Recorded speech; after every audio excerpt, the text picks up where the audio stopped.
Дагы бир судья кылмыш ишинин фигуранты болду. Октябрь райондук сотунун судьясы Авчалиевке кызматтык абалынан кыянаттык менен пайдаланды деген күнөө коюп, кылмыш кодексинин 320-беренесине ылайык кылмыш иши козголгон. Маалыматтарга караганда жол эрежесин бузган айдоочулардан түшкөн айыптар бюджетке түшкөн эмес. Авчалиев 620 000 сом тегерегиндеги каражатты кымырып алган деп болжолдонууда. Буга чейин Улуттук коопсуздук мамлекеттик комитети Бишкек шаардык Октябрь райондук сотунун айрым судьялары мас абалында рулга отурган айдоочулардан түшкөн айыппулдарга мыйзамсыз ээлик кылган деген маалымат таратышкан. Атайын кызматтын билдирүүсүндө кээ бир фемида өкүлдөрү сот отурумдарын өткөрбөстөн айдоочуларды административдик жоопкерчиликке тартып келишкен. Алардын катарында Авчалиев дагы бар деп шектелүүдө. УКМКнын коррупция каршы кызматы тарабынан материал келип түшкөн.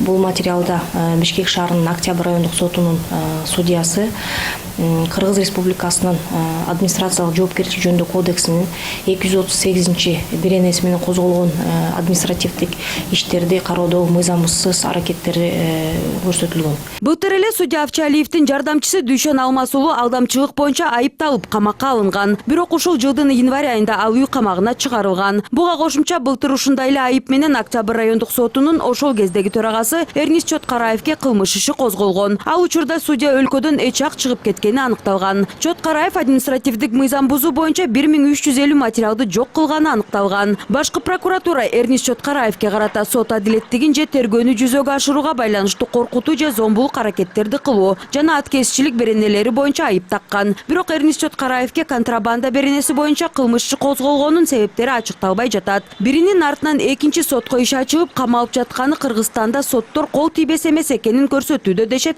эксперттер. Эгерде реформаны үзгүлдөккө учуратсаңар, жоопсуз калган киши болбойт. Мурункудай көп орусча айтканда беспределдерге токтой баштайт. Бирок бул ушу сот укуктук реформа ишке ашыш үчүн биринчи кадамдары жакшы болуш керек, аракеттер жакшы болуш керек.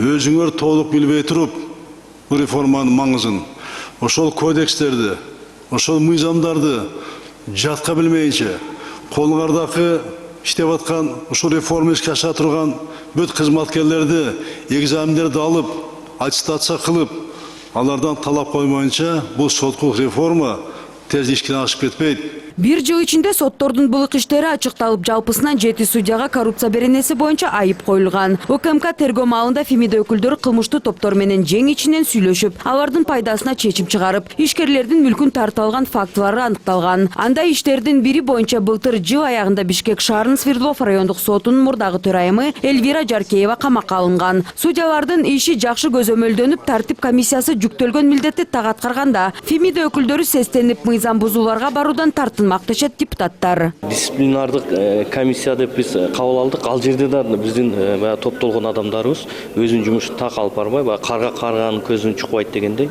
эч кандай жыйынтык бербей атат. Биздин жарандарыбыз кайрылса, биздин депутаттар кайрылган күндө да алар тарабынан мындай ачыктыкты көрбөй атабыз да акыркы. Жогоруда аталган 7 судьянын бирөө гана азыр камакта. Тергөө абагындагы Эльвира Жаркееванын иши жакында эле сотко өткөн. Ал эми кылмыш иши козголгон калган судьялар азырынча үй камагында. Меримамбетова, Диас Сакимбаев, НТС.